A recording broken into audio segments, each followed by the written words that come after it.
Hello everyone, welcome to Learningo YouTube channel. और इस video में हम बात करेंगे इडियम एंड फ्रेजेस की फॉर एसएससी एग्जाम्स। और ये बहुत इंपॉर्टेंट इडियम एंड फ्रेजेस होंगे। इस वीडियो के अंदर हम 25 इडियम एंड फ्रेजेस कवर करेंगे और ये पहला पार्ट है। इसके और भी पार्ट्स आएंगे और सारे के सारे इडियम एंड फ्रेजेस बहुत इंपॉर्टेंट होंगे। और ये सभी इंपॉर्टेंट इसीलिए होंगे क्योंकि ये आज दिन से पहले सभी एग्जाम, जितनी भी एसएससी की एग्जाम्स होती है या फिर जितनी भी वनडे एग्जाम्स होती है, उनके अंदर पूछे जा चुके हैं। तो ये सारे के सारे पिछले जितने भी एग्जाम्स उनके अंदर पूछे जा चुके हैं, चाहे एसएससी एमटीएस हो, सीजीएल हो, एसएससी का टीयर 2 हो सीजीएल वाला, या फिर सीपीओ का इंग्लिश वाला पेपर हो। ठीक है, तो सभी के अंदर ये पूछे जा चुके हैं डिफरेंट डिफरेंट एग्जाम्स के अंदर मल्टीपल टाइम। तो शुरू करते हैं वीडियो को बिना किसी देरी के। उससे पहले अगर आपने मेरे यूट्यूब चैनल को सब्सक्राइब नहीं किया है तो सब्सक्राइब जरूर कर लेना। सबसे पहला इडियम है the ball is in one's court. जब गेंद किसी के कोर्ट के अंदर होती है, यानी कि किसी के पक्ष में होती है, तो उसका मतलब क्या होता है। तो इससे आप अंदाजा लगा सकते हैं कि बॉल इन वंस कोर्ट यानी कि उसके कोर्ट के अंदर है, यानी कि उसके स्थिति के अंदर है, उसके पक्ष में है। तो इसका मतलब क्या होता है, to be responsible for further action. जब बॉल किसी खिलाड़ी के कोर्ट के अंदर होती है तो वो एक्शन के लिए रेस्पॉन्सिबल होता है, यानी वो एक्शन लेता है फिर बॉल के साथ क्या करना है।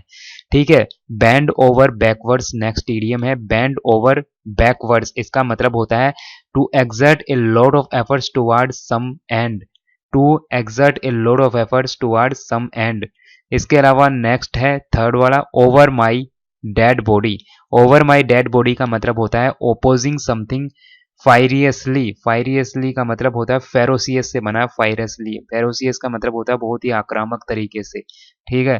इसके अलावा ये समझ में आ गया, बहुत इंपॉर्टेंट है, ओवर माई डेड बॉडी यानी कि आपके जो डेड बॉडी है उसके ऊपर ओपोजिंग समथिंग फायरसली, यानी कि किसी का बहुत बुरे तरीके से ओपोज करना किसी चीज को, यानी कि आपकी जो डेड बॉडी है उसके ऊपर ओवर माई डेड बॉडी। तो आप बहुत ओपोज करते हैं किसी चीज को फायरसली, एक आक्रामक तरीके से, तो उसको बोलते हैं ओवर माई डेड बॉडी। इसको आप इस तरह से समझ सकते हैं जैसे किसी भी चीज को आप नापसंद करते हैं या फिर उसका आप समर्थन नहीं करते, तो वो है ओवर माई डेड बॉडी। इसके अलावा चौथा है, बहुत ज्यादा बार सीजीएल के अंदर भी पूछा जा चुका है, ये to end in smoke. To end in smoke का मतलब होता है टू कम टू नथिंग, यानी कि कंप्लीट फेल्योर। जब आपका कोई भी अच्छा परिणाम नहीं आता, जब भी कोई आपने काम किया तो उसका कोई अच्छा परिणाम नहीं आया, तो उसको बोलते हैं एंड इन स्मोक, कि धुएं में ही खत्म हो जाना, इसका मतलब होता है ना। तो धुएं में ही खत्म हो जाना मतलब कुछ भी रिजल्ट नहीं मिलना, कुछ भी पॉजिटिव रिजल्ट नहीं मिलना, सब कुछ बर्बाद हो जाना।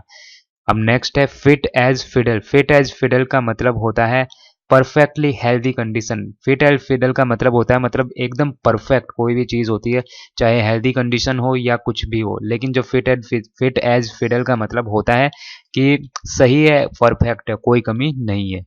नेक्स्ट है छठावा, नेल बिटिंग। नेल बिटिंग मतलब नाखून खाना। अब नाखून कब खाते हैं, नाखून या तो अब थोड़ी सी एंजाइटी के अंदर होते हैं या सोचने की स्थिति के अंदर होते हैं, सस्पेंस में रहते हैं, तो उसको बोलते हैं नाइट नेल बाइटिंग। जब हम नाखून खाते हैं, आपने देखा होगा तस्वीरों के अंदर, देखिए आप जब नाखून खाते हैं तो आप एकदम सस्पेंस की स्थिति के अंदर रहते हैं। नेक्स्ट है bird of the same feather. बहुत इंपॉर्टेंट है, bird of the same feather. Bird of the same feather का मतलब होता है जैसे एक ही फीदर का बर्ड, जैसे यहाँ पर दो कबूतर होते हैं, तो वो दो कबूतर होते हैं, एक जैसे ही होते हैं, कई कई होता है ना, तो वो होता है similar character, people with similar character, birds of the same feather. जैसे आप एग्जाम्पल ले सकते हैं birds of the same feather, जैसे कोई दो एक्टर हैं, उनके अंदर बहुत ही गैमेट इमोशंस है, बहुत ही अच्छे इमोशंस है, तो उनको आप बोल सकते हैं you both are the birds of the same feather. तो birds of the same feather, जब दो लोगों के कैरेक्टर या क्वालिटीज मिलती है तो उनको बोल सकते हैं कि आप birds of the same feather हो, मतलब आपके अंदर एक जैसी क्वालिटीज है, एक जैसे आप दिखते हो। जैसे दो मित्र मिलते हैं तो मित्र कैसे बनते हैं, कुछ ना कुछ क्वालिटीज सेम होती है तभी तो मित्र बनते हैं। उसी तरह से birds of the same feathers होता है पीपुल विद सेम और सिमिलर कैरेक्टर। इसके अलावा नेक्स्ट है कैट्स विस्कर्स। कैट्स विस्कर्स का मतलब होता है टू बी हाईली इंप्रेसिव। बहुत इंपॉर्टेंट है, नया ही है ये शब्द।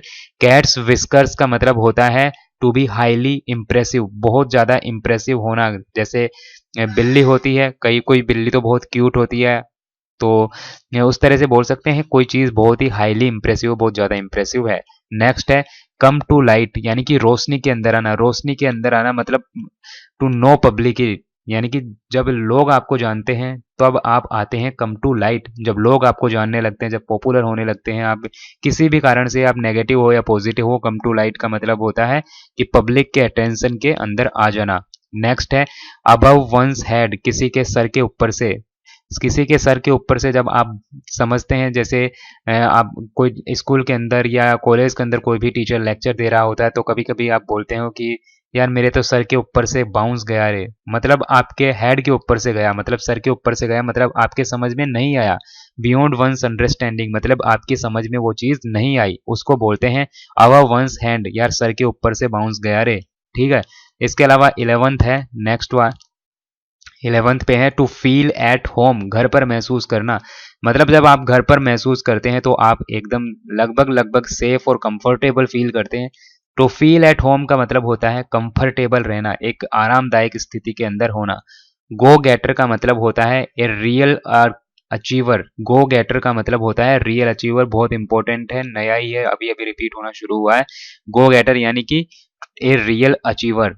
13वां है out of date. Out of date का मतलब होता है something old fashion. Out of date मतलब ये तो बहुत नॉर्मल सा है, आउट ऑफ डेट हो गया मतलब आउट ऑफ डेट हो गया मतलब ओल्ड फैशन हो गया, ऑब्सोलीट हो गया। और आउट ऑफ स्टॉक होता है, आउट ऑफ स्टॉक होता है मतलब दुकान में माल नहीं, आउट ऑफ स्टॉक का मतलब ये तो एक बिल्कुल नॉर्मल है, ये तो साधारण वर्ड है। आउट ऑफ डेट का मतलब समझ लीजिए आप कि जब कोई चीज पुरानी हो जाती है तो आउट ऑफ डेट बोलते हैं।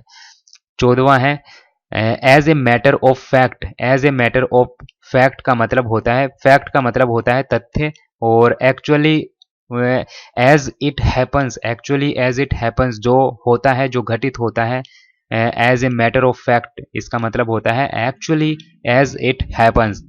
15वां है pull up. Pull up your socks. Pull up your socks का मतलब होता है पुट एन एक्स्ट्रा एफर्ट, बहुत इंपॉर्टेंट है। 15वां to to pull up your efforts, to pull your socks.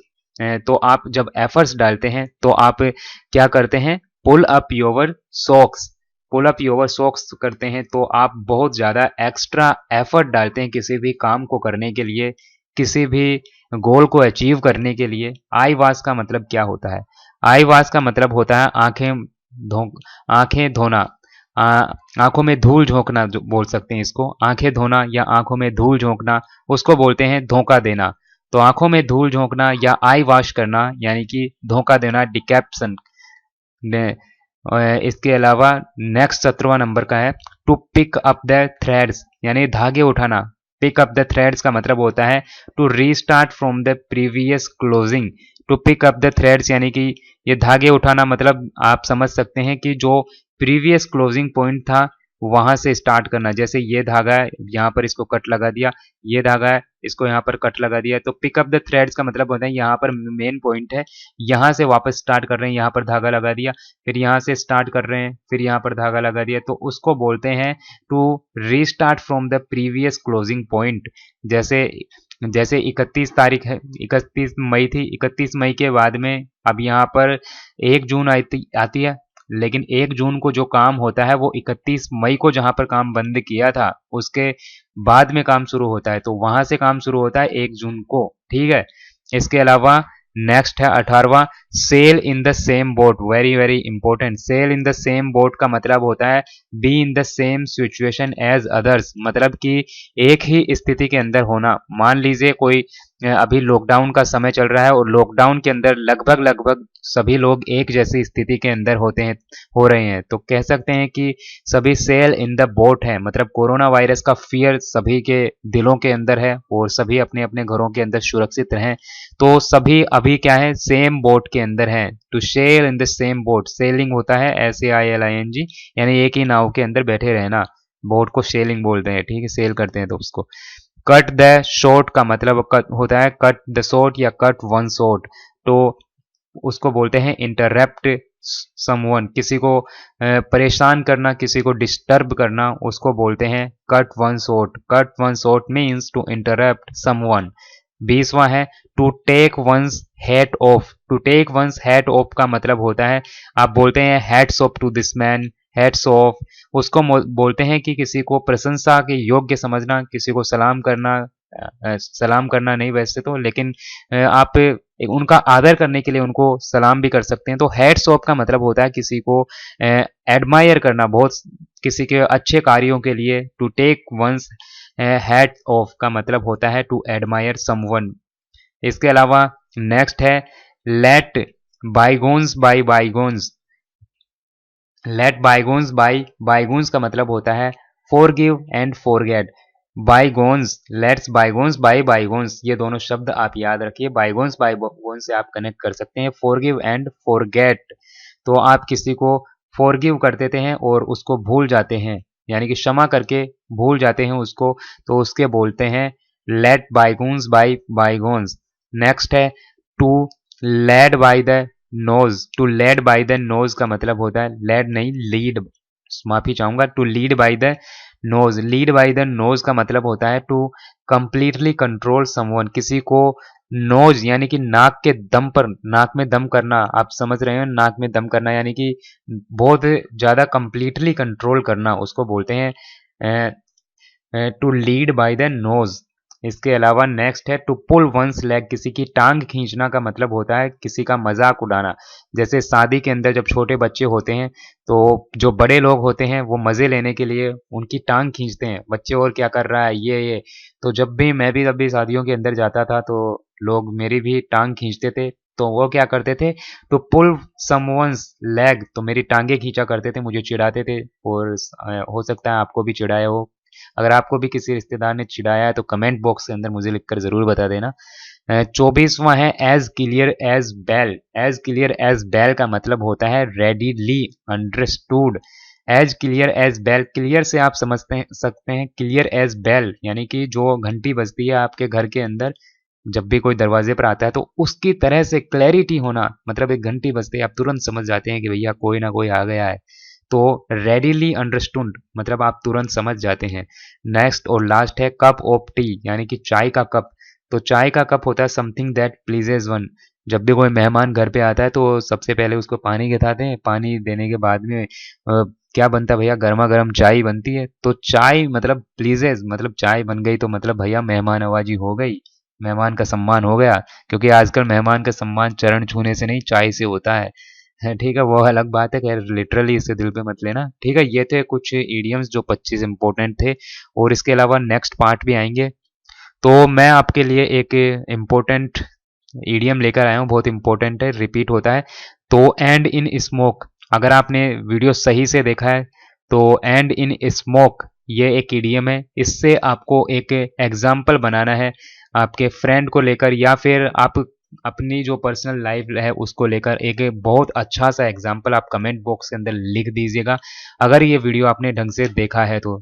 चलो देखते हैं कौन कौन कमेंट्स के अंदर लिखने वाला है। सभी के कमेंट्स को मैं हार्ट करने वाला हूँ, और यहाँ पर बिल्कुल सभी के कमेंट्स देखे जाएंगे, तो कमेंट करना बिल्कुल भी मत भूलना। Thank you guys. और दूसरी बात ये कि अगर आप और वीडियोस देखना चाहते हैं मेरे इसी यूट्यूब चैनल पर ऐसे ही, या इंग्लिश वोकेबलरी से रिलेटेड, या फिर आप जो भी वीडियो देखना चाहते हैं कमेंट बॉक्स के अंदर लिखकर मुझे ज़रूर बता देना, उस पर भी मैं वीडियोस बनाऊंगा आप सभी के लिए। Thank you.